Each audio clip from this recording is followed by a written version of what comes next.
Hello my dear students, welcome back in biology class. I am again here with you with the next topic.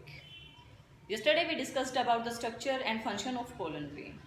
कल वाला जो हमारा lecture था उसमें हमने बात की थी about the structure and function of pollen grain बेटा, and I hope you all have watched the video. If no you have not watched till now, then go for that video.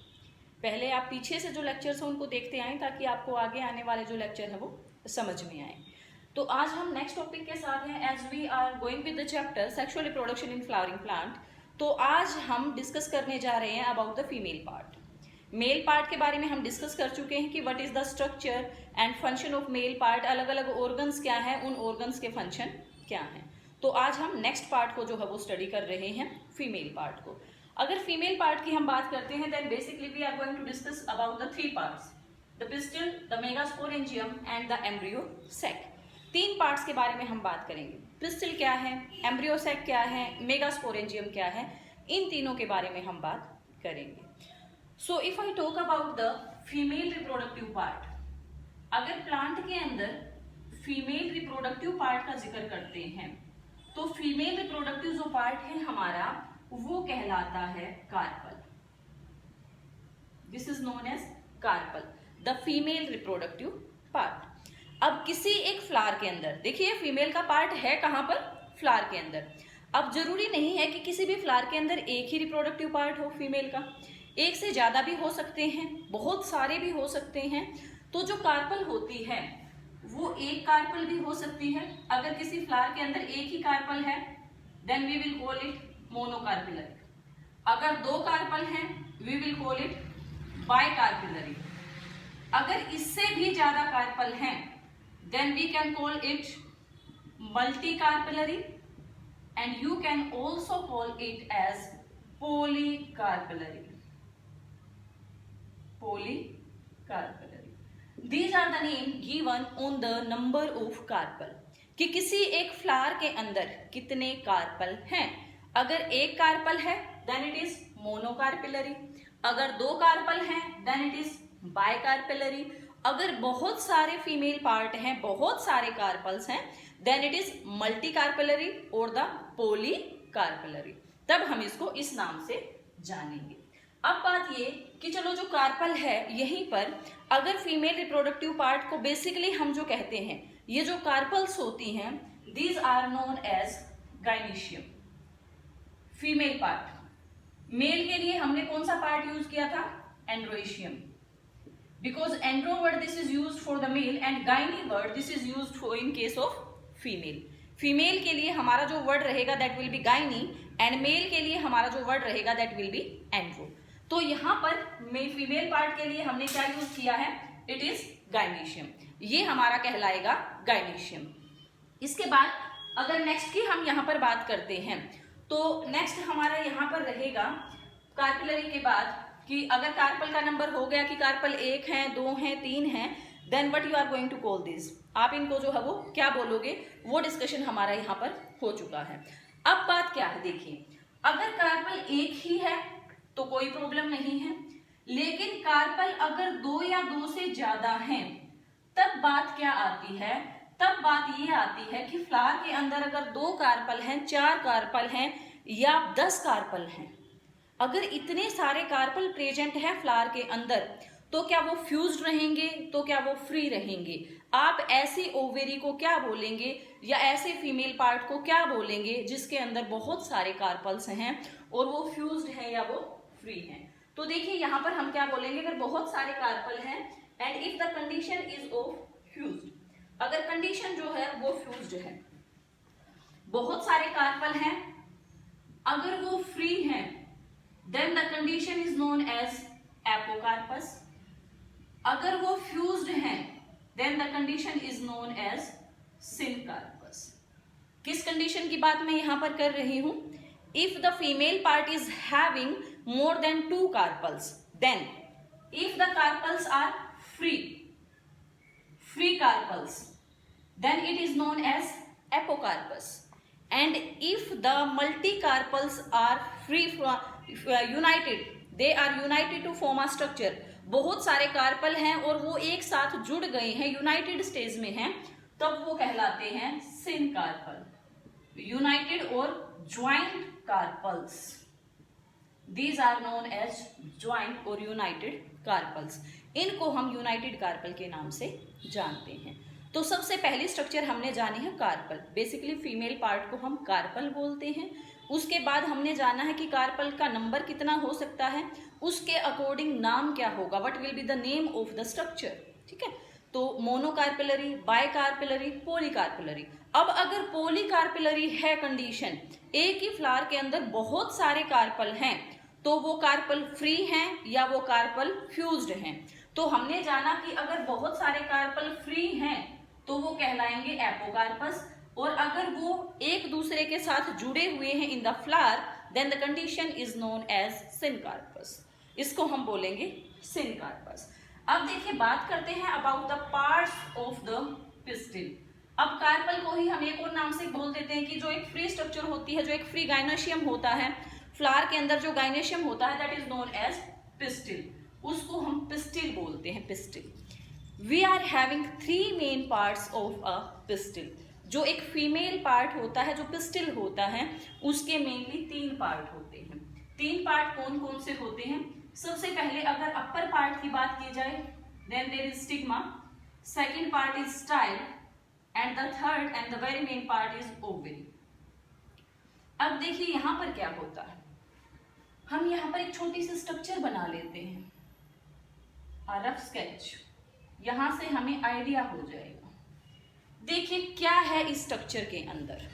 We are having 3 parts, upper part stigma, this tube like structure style, and this swollen base, और round कर लेते हैं इसको थोड़ा सा। Swollen जो base होता है, it is known as ovary, इसको हम बोलते हैं ओवेरी। तो basically we are having 3 parts.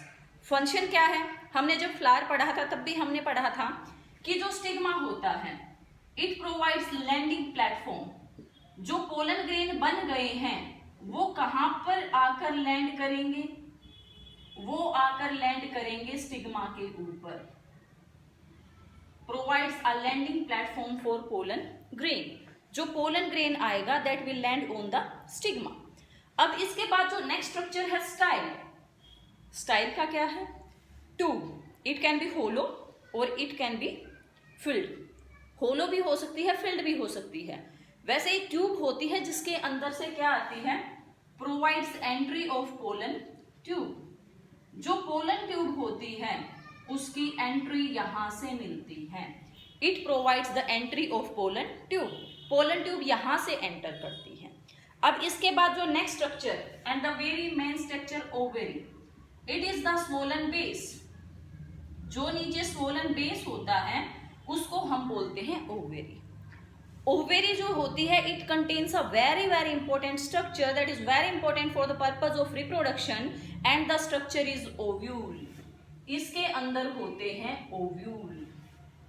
अब देखिए ओव्यूल स्ट्रक्चर है।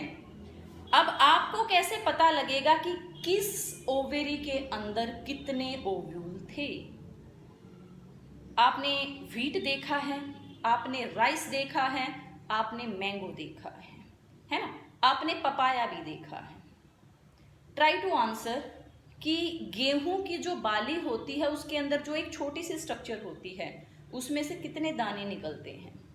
आम जो आप खाते हैं मैंगो, उसके अंदर से कितने सीड निकलते हैं? आम के अंदर से कितनी गुठलियां, कितने सीड निकलते हैं? 1। तो जिसके अंदर से जितने सीड निकले इसका मतलब वहां पर ओव्यूल का नंबर इतना ही है। लेकिन थोड़ा सा ध्यान रखना है कि हर बार जो सीड है वो ओव्यूल से नहीं बनता है ना। कई बार जो बहुत ज्यादा नंबर हो जाता है सीड का, वो किसी दूसरे कारण से भी हो सकता है ना। Polyembryony another cases there. तो देखिए ओव्यूल, सिंगल ओव्यूल होता है किसके अंदर? व्हीट के अंदर, राइस के अंदर, मैंगो के अंदर। यहां पर होता है सिंगल ओव्यूल। अगर मल्टीपल ओव्यूल्स की बात करें तो पाए जाते हैं पपाया के अंदर। कितने सारे बीज निकलते हैं पपाया के अंदर से। Multiple ovules in case of papaya. तो ये है ओव्यूल्स का केस। अब देखिए यहां पर ओव्यूल्स जो प्रेजेंट होते हैं उनके प्रेजेंट होने के लिए एक बड़ी इंपॉर्टेंट स्ट्रक्चर होती है, and that very important structure is placenta. Ovary के अंदर स्ट्रक्चर पाई जाती है जिसको हम बोलते हैं प्लेसेंटा, और आपने 11th क्लास के अंदर एक टर्म पढ़ी थी प्लेसेंटेशन। प्लेसेंटेशन होपफुली आपको याद होगी। प्लेसेंटेशन क्या है? It is about the presence और the attachment of ovules in the ovary. Ovary के अंदर ओव्यूल्स किस तरीके से अटैच पाए जाते हैं, उनके अटैचमेंट के तरीके को हम बोलते हैं प्लेसेंटेशन। यानी कि जो ओव्यूल्स होते हैं they are attached with the placenta. कभी मटर को बीच से कट करके देखा है, छील के देखा है? जितने भी सीड होते हैं वो इस तरीके से अलाइन होते हैं, इधर यूं एक ही लाइन में। This is placentation. जहां पर ओव्यूल थे बीज वहीं पर तो बनेंगे, और कहां पर जाएंगे, है ना? तो placentation is about the arrangement of ovules with in the ovary, कि ओवेरी के अंदर ओव्यूल्स जो है वो कहां पर प्रेजेंट होते हैं। तो ये था about the parts of the pistil, कि पिस्टिल के कौन कौन से पार्ट हैं और उन पार्ट्स के अंदर क्या क्या फंक्शन जो है वो पार्ट्स परफॉर्म करते हैं। अब देखिए बात करते हैं एक बहुत इंपॉर्टेंट स्ट्रक्चर की अबाउट द ओव्यूल और the microsporangium, sorry megasporangium here, क्योंकि माइक्रोस्पोरेंजियम तो हम मेल के केस में पढ़ चुके हैं। आज जो हम पढ़ने जा रहे हैं दैट इज मेगास्पोरेंजियम। ये मेगास्पोरेंजियम है क्या, कहां पर पाया जाता है, इसका फंक्शन क्या है? अगर पाए जाने के बारे में मैं बात करूं तो जो मेगास्पोरेंजियम है it is present inside the ovary, क्योंकि फर्टिलाइजेशन तो ओवेरी में ही होनी है ना, तो जाहिर सी बात है कहां पर प्रेजेंट होगा, ओवेरी के अंदर, क्योंकि फीमेल का मेन रिप्रोडक्टिव पार्ट वही है। तो मेगास्पोरेंजियम जो होता है यहाँ पर इसको एक और नाम दिया जाता है ओव्यूल। इट इज मेगास्पोरेंजियम क्योंकि इसी के अंदर जो है वो स्ट्रक्चर पाई जाती है रिप्रोडक्शन के लिए जो एसेंशियल होती है।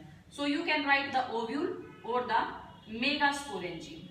आप इसको ओव्यूल लिख सकते हैं, आप इसको जो है वो मेगास्पोरेंजियम लिख सकते हैं, क्योंकि जैसे आपने पीछे पढ़ा था कि जो पोलन ग्रेन है they are the male gametophyte, ऐसे ही यहाँ पर जो ओव्यूल है they are the female gametophyte.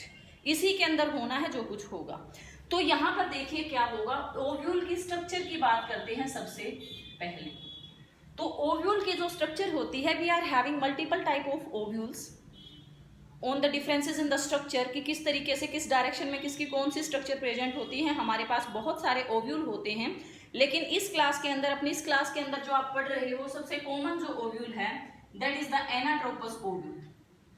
It is the anatropous ovule.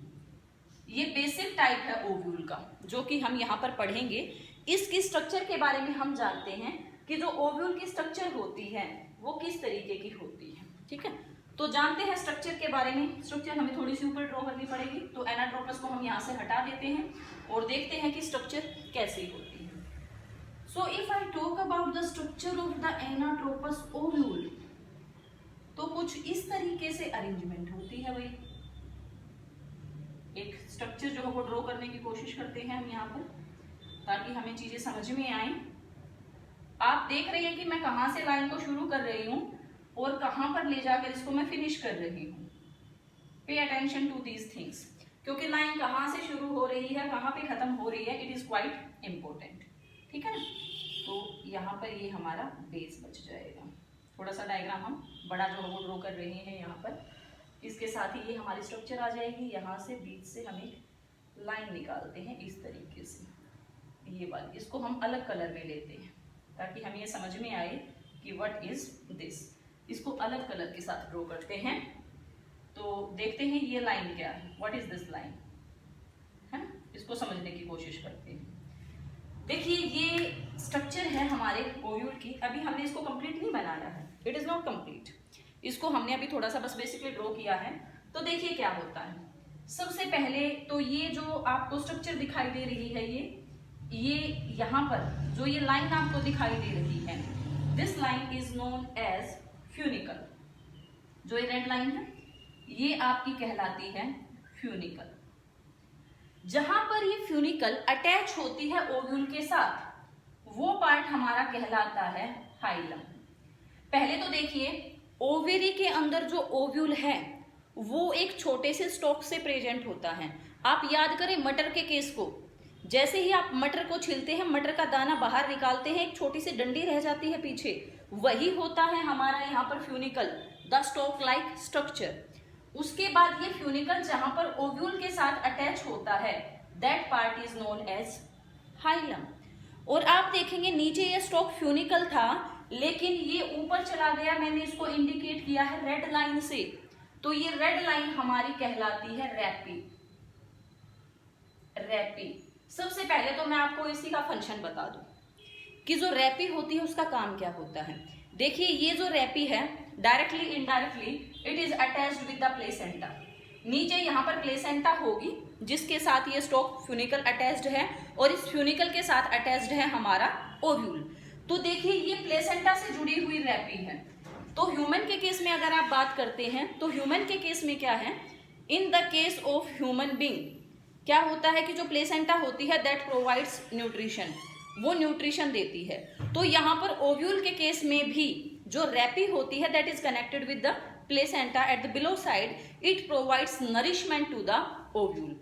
ये ओव्यूल को नरिशमेंट प्रोवाइड करती है। अब ये जो मैंने 2-3 लाइनें ये जो ड्रॉ कर रखी हैं, what are these lines? These are known as integuments. इनको हम बोलते हैं इंटेग्यूमेंट। These are integuments. अब आप देखिए मैंने जब ड्रॉ किया था तो मैंने आपको बताया था कि ये इंटेग्यूमेंट्स कहाँ से शुरू हो रही हैं और ये कहाँ पर फिनिश हो रही हैं। इंटेग्यूमेंट शुरू हुई थी यहाँ पर, क्योंकि मैंने ड्रॉ यहाँ से किया था। तो जिस पार्ट से इंटेग्यूमेंट शुरू होती है, this part is known as chalazal end. इस पार्ट को बोलते हैं चैलेजल एंड, ठीक है। और जहां पर ये फिनिश होती है, यहाँ पर नीचे एक स्ट्रक्चर बन जाती है जिसको बोलते हैं माइक्रोपाइलर एंड और माइक्रोपाइल। ये हमारी स्ट्रक्चर बन जाती है माइक्रोपाइलर एंड और द माइक्रोपाइल, ठीक है। जहां से इंटेग्यूमेंट शुरू हुई चैलेजल एंड, जहां पर फिनिश हुई माइक्रोपाइल। ये जो बीच वाली जो स्ट्रक्चर बच गई, ये सेल्स से फिल्ड है। And what do we call these cells? इन सेल्स को हम क्या कहते हैं? We call these cells as nucellus. We call these cells as nucellus, ठीक है। इसको हम बोलते हैं न्यू सेल्स। बहुत सारे स्टूडेंट कंफ्यूज रहते हैं कि ये न्यू सेल्स होता कहां पर है, होता कहां पर है। तो ये जो ओव्यूल के अंदर की जो स्ट्रक्चर होती है, ये इन्हीं सेल्स के साथ फिल्ड होती है। तो ये बेसिक स्ट्रक्चर है। अभी इसके अंदर मेन स्ट्रक्चर जो है बनना बाकी है। इंटेग्यूमेंट्स को अगर आप डिफरेंशिएट करना चाहो तो बाहर की तरफ जो है वो आपकी आउटर इंटेग्यूमेंट, अंदर की तरफ जो है वो आपकी inner integument. These are the outer and inner integuments. Integuments these are the outer covering of the ovule. Ovule की जो आउटर कवरिंग होती है। देखिए इंटेग्यूमेंट्स का नंबर भी वेरी करता है स्पीसीज टू स्पीसीज। कहीं पर ओव्यूल के बाहर केवल एक ही जो है वो टेग्यूमेंट होती है, यूनिटेग्मिक बोलते हैं, बाईटेग्मिक बोलते हैं, मल्टीटेग्मिक बोलते हैं। तो अलग अलग जहां पर जिस तरीके से इंटेग्यूमेंट्स का नंबर होगा, वैसे ही जो ओव्यूल है वो डिफर करेगा। अब ये आई थिंक ये आपको बेसिक स्ट्रक्चर समझ में आ गई होगी। देखिए मैं बिल्कुल स्टेप वाइज लेके चल रही हूँ ताकि आपको कोई प्रॉब्लम फील ना हो। अगर मैं स्टार्टिंग में ही पूरा जो है वो इसके अंदर एम्ब्रियो सेक भी ड्रॉ कर देती तो आपको समझ नहीं आता कि कहाँ से क्या आया है, ठीक है। तो स्टेप वाइज इसको समझने की कोशिश करें। सबसे स्टार्टिंग में हमारे पास एनाट्रोपस ओव्यूल की स्ट्रक्चर थी। इसके बाहर हमने आउटर प्रोटेक्टिव लेयर्स बनाई जिनको इंटेग्यूमेंट बोला। जो रेड लाइन ये आपको दिखाई दे रही है, ये रैपी है जो कि क्या प्रोवाइड करती है? नरिशमेंट प्रोवाइड करती है न्यू सेल्स के सेल्स को। आगे जो एम्ब्रियो सेक डेवलप होगा उन सब को न्यूट्रिशन प्रोवाइड करती है, नरिशमेंट देती है उन सबको। वो पार्ट जहां पर ये जो फ्यूनिकल है ये अटैच्ड होता है ओव्यूल के साथ, that part is known as hilum. और यही फ्यूनिकल ऊपर जाकर रैपी कहलाता है। जब ये ऊपर तक चला जाता है तो ये रैपी कहलाता है। ये स्ट्रक्चर आपको समझ में आई होगी, लेकिन अभी ये अधूरी है क्योंकि इसके अंदर एक इंपॉर्टेंट स्ट्रक्चर का बनना बाकी है। और वो इंपॉर्टेंट स्ट्रक्चर क्या है? वो है यहाँ पर कुछ इस तरीके से जो स्ट्रक्चर बनेगी, वो वाली स्ट्रक्चर। इस तरीके से एक स्ट्रक्चर का बनना बाकी है, लाइक दिस। अगर मैं एकदम से बना दूंगी तो आपको पता ही नहीं चलेगा कि ये स्ट्रक्चर आई कहाँ से। तो अब मैं ये स्ट्रक्चर आपको बिल्कुल पॉइंट्स में समझाऊंगी। कि ये स्ट्रक्चर कैसे आई यहाँ पर। देखते हैं आई कहाँ से, तो हम इसको अभी ड्रॉ नहीं करते, ठीक है। अभी पहले देखते हैं कि ये आएगी कहाँ से। देखिए क्या होता है, centre is filled with new cells, cells ही हैं बहुत सारे, इन्हीं के अंदर एक स्पेशल सेल होता है, अ स्पेशल सेल, जिसके अंदर बहुत ज्यादा साइटोप्लाज्म होता है। You can say the cell that is having a dense cytoplasm, एक ऐसा सेल जो कि साइटोप्लाज्म से भरा हुआ है, और इसको बोलते हैं MMC। आई होप यहां से आपको कुछ याद आया होगा। MMC ये मैंने आपको माइक्रोस्पोरोजेनेसिस के केस में भी बताया था, वहां पर हमने इसको नाम दिया था माइक्रोस्पोर मदर सेल, लेकिन यहां पर हम इसको नाम देंगे MMC को megaspore mother cell. What is this? It is megaspore mother cell. ये मेगास्पोर मदर सेल है, it is megaspore mother cell.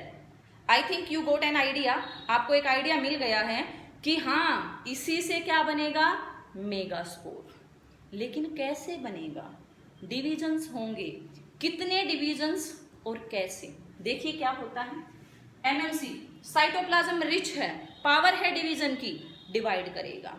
इतने सारे सेल्स के बीच में कोई एक स्पेशल सेल होता है, डिवाइड करेगा, 1 से 2 बनेंगे। अच्छा मुझे ये बताएं कि डिवीजन कौन सा होगा, माइटोसिस और meiosis, which type of division will occur here, कैसा डिवीजन होगा? ऑब्वियसली मियोसिस होगी। क्यों? क्योंकि गैमेट्स बनाने जा रहे हैं, और गैमेट्स हमेशा कैसे होते हैं, हैप्लॉइड होते हैं। तो देखिए यहां पर क्या होगा, 1 से 2 बनेंगे और 2 से बनेंगे 4, बन गए 4। लेकिन ऐसे अलग अलग नहीं होते, इस तरीके से अरेंज होते हैं, इस तरीके से अरेंज होते हैं एक टेट्राड की फॉर्म में। और होता क्या है, देखिए क्या मिरेकल होता है कि 4 में से 3 जो हैं वो डीजनरेट हो जाते हैं। आउट ऑफ 4 3 गेट डीजनरेटेड, 3 खत्म, बच गया बेचारा 1। अब एम्ब्रियो सैक के अंदर तो हमने बहुत सारे सेल देखे हैं, एक में कैसे काम चलेगा, हम तो उसके अंदर 7 to 8 सेल देखते हैं, ये तो बचा 1 ही। अब क्या होगा, मियोसिस हुई, 1 MMC से हमारे पास लास्ट में कितने सेल बन गए, 4 सेल इस तरीके से अरेंज होते हैं, और अरेंज होने के बाद 3 सेल डीजनरेट हो जाते हैं and 1 cell remains left, 1 cell जो है वो बचता है। अब देखिए अच्छी भली प्रोसेस हुई थी, लास्ट में 1 बच गया। MMC से 1 MMC से कितने बने थे, 4 में से 3 कहाँ गए, खत्म, डीजनरेटिव, बचे कितने, ओनली 1 सेल। अब ये 1 सेल है बेचारा यहाँ पर, अब 1 सेल है, बढ़ेगा, अपने आप को बढ़ाना शुरू करेगा, बढ़ाना शुरू करेगा, तो देखिए क्या होगा, इसके अंदर फ्री न्यूक्लियर डिवीजन होंगे। फ्री न्यूक्लियर डिवीजन का मतलब क्या है, the nucleus will divide, nucleus divide करेगा, और न्यूक्लियस कितनी बार डिवाइड करेगा, अब देखते हैं। देखिए क्या होता है, अब इसको बड़ा बनाते हैं कि अब जो 1 सेल बच गया उसकी हम बात कर रहे हैं। जो 1 सेल बचा हुआ है, we are talking about that, ये 1 सेल है, इसके अंदर माइटोटिक डिवीजन्स होंगे, equational division, free nuclear division, the nucleus will divide, nucleus divide करेगा, और न्यूक्लियस डिवाइड करेगा कितनी बार, 3 बार। 3 बार डिवाइड करेगा तो क्या हो जाएंगे, हमारे पास 4 सेल हो जाएंगे इधर, और 4 सेल आ जाएंगे इधर, इस तरीके से। We are having 4 cells to the chalazal end and 4 cells to the micropylar end. क्योंकि 3 बार डिवाइड करने का क्या मतलब है, 1 सेल, 1 से कितने बने, 2, और 2 से कितने बने यहाँ पर, 4, ठीक है।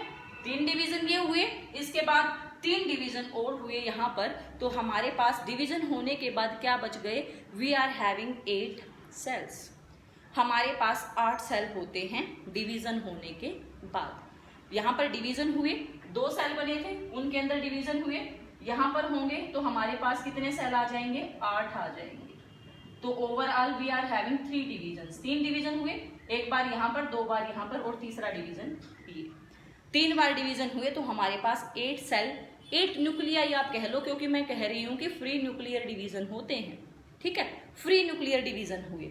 अब देखिए क्या होगा, अब ये सोचते हैं कि 4 सेल नीचे चले गए, 4 सेल ऊपर चले गए, या 4 न्यूक्लियाई ऊपर चले गए, 4 न्यूक्लियाई नीचे चले गए। अब बेचारा सेंटर खाली, सेंटर कह रहा है मैं कहाँ जाऊं, मेरे को भी तो कुछ चाहिए। देन व्हाट हैपन्स, दोनों साइड बड़ी दयालु हो जाती है कि जा भाई तू भी क्या याद रखेगा, तुझे हम दान में देते हैं। एक न्यूक्लियाई यहां से और एक न्यूक्लियाई यहां से, दोनों साइड से एक एक न्यूक्लियाई कहां पर आता है, सेंटर में आता है। और सेंटर में आने के बाद इस तरीके से वो दोनों न्यूक्लियाई आपस में जुड़ जाते हैं। तो देखिए क्या होता है, अब ये कैसे अरेंज करेंगे, अब पहले नीचे 4 न्यूक्लियाई थे, कितने रह गए, 3 रह गए। यहां पर अब स्ट्रक्चर बनेगी ऐसे, क्योंकि एक सेल बड़ा होगा, साइड वाले जो दोनों है वो छोटे होंगे। ऊपर भी 3 बच गए, ये 3 बनेंगे कुछ ऐसे ऐसे, ठीक है। सेंटर वालों को आप ऐसे भी बना सकते हो और आप ऐसे भी बना सकते हो, ठीक है। अब देखिए क्या होगा, 3 सेल जो ऊपर की तरफ हैं, these are known as antipodal cells. जो सेल चैलेजल एंड की तरफ होंगे उनको नाम दिया जाएगा एंटीपोडल सेल्स। जो सेल्स यहां पर हैं, माइक्रोपाइलर, अब आप याद रख लेना, मैं इसको यहां से हटा रही हूं। जो बीच वाला सेल है इट इज एग, बड़ा है भाई, एग है, फर्टिलाइजेशन तो आगे चल के इसी को करनी है। इसके साइड वाले जो दोनों सेल हैं these are known as synergids. Side वाले दोनों सेल्स कहलाते हैं सिनर्जिड। अब देखिए एग और सिनर्जिड दोनों मिलकर कहलाते हैं एग एपरेटस। दोनों मिलकर क्या कहलाते हैं, एग एपरेटस, ठीक है। नीचे कितने सेल, 3 सेल, ऊपर कितने सेल, 3 सेल, ठीक है। टोटल कितने हो गए, 6 सेल। अब सेंटर की तरफ चलते हैं, दोनों ने एक एक न्यूक्लियाई भेजा, एक माइक्रोपाइलर एंड की तरफ से गया, एक चैलेजल एंड की तरफ से आया। 2 न्यूक्लियाई आ गए, लेकिन दोनों न्यूक्लियाई जो है वो फ्यूज नहीं होते, दे रिमेन्स फ्री। एक ही वॉल के अंदर 2 न्यूक्लियाई हैं, दोनों फ्री हैं, 2n की कंडीशन नहीं है, n+n है, यानी कि न्यूक्लियाई 2 हैं and they are not fused, वो फ्यूज्ड नहीं है। तो कंडीशन क्या है सेंटर के अंदर, n+n, क्योंकि सेल एक ही है और उसके अंदर न्यूक्लियाई कितने हैं, 2, फ्यूज नहीं हो रहे, अलग अलग बैठे हैं रूट के, हमें नहीं आना इकट्ठे। तो देखिए अब क्या होगा, यहाँ पर क्या कंडीशन है कि एक ही सेल के अंदर कितने न्यूक्लियाई हैं, 2। अब आप काउंट करें कि ये जो बीच में मैंने स्ट्रक्चर बना दी, पहली बात तो इस स्ट्रक्चर को बोला क्या गया, ये जो स्ट्रक्चर जिसके अंदर अभी हमने ड्रॉ किया है ये स्ट्रक्चर कहलाती है एम्ब्रियो सेक। और अभी अभी मैंने आपको बताया है डेवलपमेंट ऑफ एम्ब्रियो सेक, कि एम्ब्रियो सेक का डेवलपमेंट जो है वो किस तरीके से होता है, वो अभी मैंने आपको बताया है। तो देखिए एम्ब्रियो सेक डेवलपमेंट हमने अभी किया है, ठीक है। तो एम्ब्रियो सेक के अंदर आप न्यूक्लियस काउंट करें, पहले तो आप सेल काउंट करें, यहां पर 1 2 3 4 5 6 और एक सेल सेंटर के अंदर 7 हो गए सेल। न्यूक्लियाई काउंट करते हैं, 1 2 3 4 5 6 7 8। What is this? If we are counting the number of cell, then the number is 7. But if we are counting the number of nuclei, then the number is 8. What is the confusion here? क्या कहें हम कि जो embryo sac की condition है that is 7 celled and 8 nucleate, ऐसा कहें क्या, ऐसा ही लिखें कि हमारे जो इस एम्ब्रियो सेक की जो कंडीशन है that is 7 celled and 8 nucleate। कमाल हो गया। ऐसा कैसे हो सकता है कि सेल 7 होंगे और न्यूक्लियस 8 होंगे। How is this possible? हो तो गया यहाँ पर कि हमारे पास सेल कितने हैं 7 और हमारे पास न्यूक्लियस कितने हैं 8। सो एक एम्ब्रियो सैक के अंदर जो कंडीशन होती है that is the 7 cell and 8 nucleate. ठीक है, तो यहाँ पर 7 सेल और 8 न्यूक्लिएट कंडीशन हो गई और यहाँ पर हमारे जो एम्ब्रियो सैक की स्ट्रक्चर है वो यहाँ पर कंप्लीट हो गई। तो एक कॉमन एनाट्रोपस ओव्यूल के अंदर अगर आपसे एम्ब्रियो सैक की कंडीशन पूछी जाएगी then that is 7 cell and 8 nucleate. वो 7 सेल और 8 न्यूक्लिएट होगी। क्यों? क्योंकि सेंटर वाला जो सेल है उसके अंदर कितने न्यूक्लियाई हैं? 2 न्यूक्लियाई हैं। अब इसको नाम क्या देंगे? जो सेंटर में सेल होता है this is known as the central cell और you can say the polar nuclear. आप इसको सेंट्रल सेल भी कह सकते हैं और आप इसको पोलर न्यूक्लियाई भी कह सकते हैं। ठीक है, तो ये है हमारे एम्ब्रियो सैक की स्ट्रक्चर। तो यहाँ तक कॉमनली हमने जाना है about the structure of the ovule, the structure of the embryo sac, कि किस तरीके से ओव्यूल के अंदर एम्ब्रियो सैक फॉर्म होता है, ओव्यूल की स्ट्रक्चर क्या होती है। This is the structure of the anatropous ovule. I hope आपको बड़े अच्छे से यहाँ पर समझ में आया होगा। वेरी क्लियरली मैंने आपको यहाँ पर समझाने की कोशिश की है कि हर एक सेल किस तरीके से यहाँ पर डिवाइड होता है और किस तरीके से एम्ब्रियो सैक के अंदर 7 सेल 8 न्यूक्लियर जो स्ट्रक्चर है वो फॉर्म हो जाती है। So I try to give you a clear explanation और आगे भी हर एक टॉपिक की आपको ऐसे ही एक्सप्लेनेशन बनेगी। Be in touch with me और हमारे साथ बने रहें, हर एक लेक्चर को ज्वाइन करते रहें। I hope you will get a great response from our side if you will give a great response to us. Thank you, have a nice day.